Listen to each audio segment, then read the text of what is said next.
నమస్కారం న్యూస్ 9 టీవీకి స్వాగతం. జగిత్యాల జిల్లాలో గుండెలను పిండేసే విషాదం చోటు చేసుకుంది. విషాదం కాదు, ప్రభుత్వ హాస్టల్ నిర్వాహకులు చేసిన నిర్లక్ష్యపు హత్య. అవును, తల్లిదండ్రులు తమ పిల్లలు బాగా చదువుకుంటారని, ప్రయోజకులు అవుతారని ఎస్సీ హాస్టల్లో చేర్పిస్తే ఆ పసి ప్రాణాలు కాస్త చెరువు కుంటలో శవాలుగా తేలాయి. టాయిలెట్ కని వెళ్లిన ఆ చిన్నారులను మృత్యువు మింగేసిందా, లేక వ్యవస్థలోని లోపాలు బలి తీసుకున్నాయా? జగిత్యాల జిల్లా ముల్యాలను కుదిపేస్తున్న ఆ సంచలన ఘటన వెనుక అసలేం జరిగింది? మల్యాల వడ్డెర కాలనీ సమీపంలోని ఎస్సీ బాలుర వసతి గృహం. అక్కడే 4వ తరగతి చదువుతున్న జగన్నాథం, సుశాంత్ 5వ తరగతి చదువుతున్న వనం, విష్ణు అనే ఇద్దరు విద్యార్థులు అర్ధాంతరంగా తనువు చాలించారు. టాయిలెట్ కోసం బయటకు వెళ్లిన ఆ పసివాళ్లు సమీపంలోని చెరువు కుంటలో విగత జీవులుగా మారారు. గట్టుపై ఉన్న ఆ చిన్నారి దుస్తులను చూస్తుంటే ఎవరికైనా కన్నీళ్లు ఆగవు. కానీ ఇక్కడే తలెత్తుతున్న అతిపెద్ద ప్రశ్న ఏంటంటే, హాస్టల్లో టాయిలెట్లు లేవా?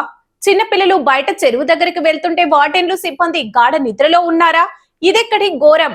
ఈ దారుణ ఘటనతో జగిత్యాల ప్రభుత్వ ఆసుపత్రి వద్ద ఉద్రిక్తత భగ్గుమంది. చెప్పాలా, పిల్లల తల్లిదండ్రులు వచ్చినప్పుడు అందుకే లేపి ఇక్కడ తీసుకురావాలా. ఎవరు తెలియకుండా ఇలా తీసుకొచ్చి పడేసి ఇప్పుడు సంక్రాంతి పెట్టించి తీసుకుపోమంటే ఎట్లా తీసుకుపోతారు? కారణం తెలవాలి కదా మాకు. ఎలా చచ్చిపోయారు, ఎట్లా పోయారు రాష్ట్రాలు కలిగి పిల్లలు ఎందుకు పోయారు బయటికి అది తెలియదు నాకు. ఎట్లా తీసుకుపోవాలంటే ఎట్లా తీసుకుపోతాం చెప్పు? ఇద్దరు పిల్లగాలు, మగ పిల్లగాలు. ఇప్పుడు గవర్నమెంట్ ఏం చేస్తాం మనము? చదువుకుంటున్నారని చేస్తాం మనము. 10 నిమిషాలు అయ్యింది బయట పోయి ఒంటరిగా పోయిందేమో పిల్లలు అని సార్లు ఉండాలి, అంత ఉండటం ఉండాలి, అందరూ ఉండాలి. ఇప్పుడు సాయంత్రం అయింది, పిల్లగాళ్ళు సాయంత్రం అయ్యింది. ఎవరు చెప్పిండు? వాళ్ళ ఇష్టమా అంట, తీసుకొచ్చేసుడు వాళ్ళ ఇష్టమా అంట, సంతకం వాళ్ళ ఇష్టమేనా? తల్లిదండ్రులు ఉందా చెప్పరా? ఇప్పుడు ఊరు పెద్ద మనిషి ఉన్నాడు, ఆయన వచ్చేదా నన్ను ఉండాలి పిల్లగాళ్ళు. ఎట్లా తీసుకొచ్చినావు?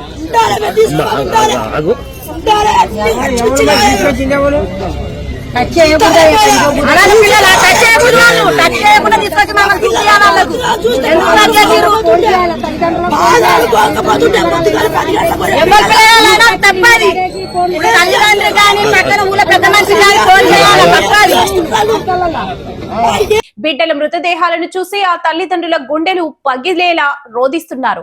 అధికారులు వచ్చి మృతదేహాలను తీసుకెళ్లాలని ఉచిత సలహాలు ఇస్తున్నారు. కానీ అసలు నా బిడ్డ ఎలా చనిపోయాడో చెప్పకుండా ఒక్క అడుగు కూడా కదిలేది లేదని మంత్రి స్వయంగా అక్కడికి రావాల్సిందేనని మృతుల బంధువులు తెగేసి చెబుతున్నారు. ఈ ఉద్రిక్తత ఏ క్షణాన ఎలాంటి టర్న్ తీసుకుంటుందో తెలియని టెన్షన్ వాతావరణం నెలకొంది. ఇక ఈ పసివాళ్ల శవాల మీద ఇప్పుడు పొలిటికల్ వార్ పీక్స్ కు చేరింది. ఈ ఘటనపై మంత్రి అడ్లూరి లక్ష్మణ్ కుమార్ స్పందించారు. మృతుల కుటుంబాలకు 5 లక్షల ఆర్థిక సాయం, ఇందిరమ్మ ఇల్లు, కుటుంబంలో ఒకరికి అవుట్ సోర్సింగ్ ఉద్యోగం ఇస్తామని ప్రకటించారు. జగిత్యాల జిల్లాలో మల్యాల మండలంలో షెడ్యూల్ క్యాస్ట్ ఇంటిగ్రేటెడ్ వెల్ఫేర్ హాస్టల్లో దురదృష్టవశాత్తు 2 పిల్లలు చనిపోవడం జరిగింది. అత్యంత బాధాకరం. రాష్ట్ర సోషల్ వెల్ఫేర్ మినిస్టర్గా చాలా ఊహించిన సంఘటన. ఆ పిల్లలు సుమారు 3 గంటల ప్రాంతంలో బయటకు వెళ్ళడం, అనుకోకుండా ఆ చెరువులో పడి చనిపోవడం.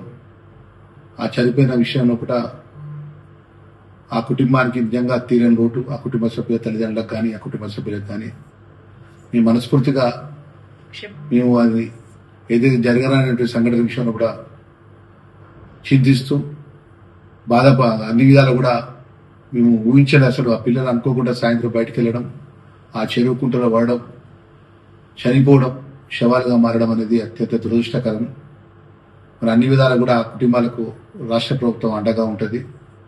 ఈ జరిగిన దురదృష్టకరం మీద పూర్తిగా ఎంక్వైరీ జరిపించి దాని మీద ఎవరైతే బాధ్యత గల వెల్ఫేర్ హాస్టల్ నుంచి పిల్లలు ఏ విధంగా బయటకు వెళ్ళినారు, మరి ఎందుకు వెళ్లాల్సి వచ్చింది, దాని బాధ్యులు ఎవరో వారి మీద కఠినమైన చర్యలు కూడా తీసుకుంటామని చెప్తూ ఆ కుటుంబంలో చనిపోయినటువంటి ఆ బాబు Jagannath Sushant 5th class, son of Krishna, T Nagar, Jagtial.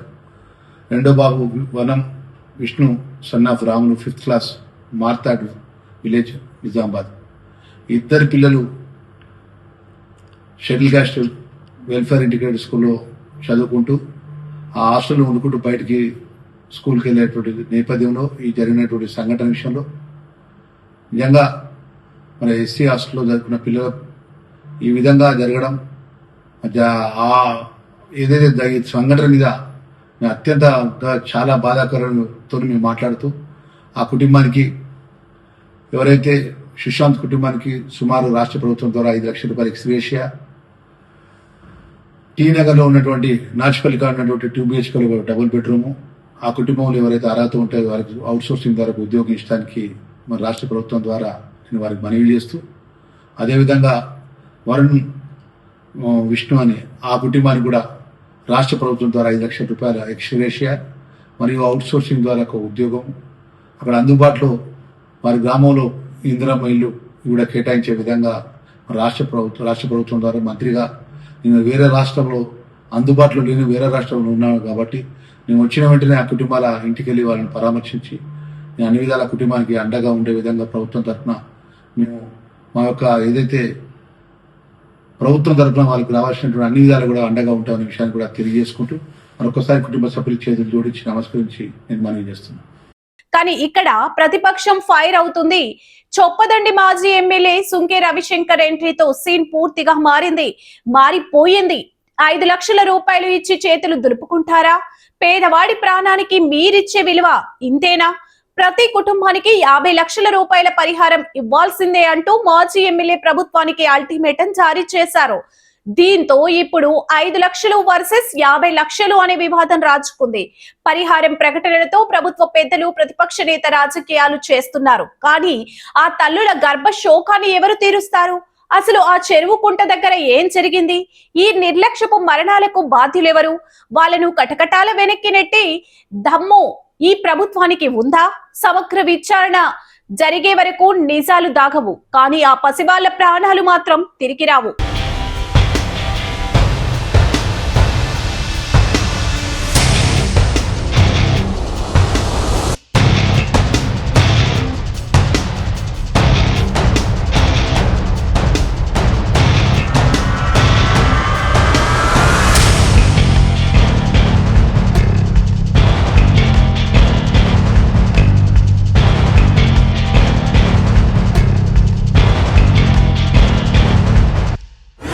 మరిన్ని సంచలన అప్డేట్స్ కోసం చూస్తూనే ఉండండి News9 TV.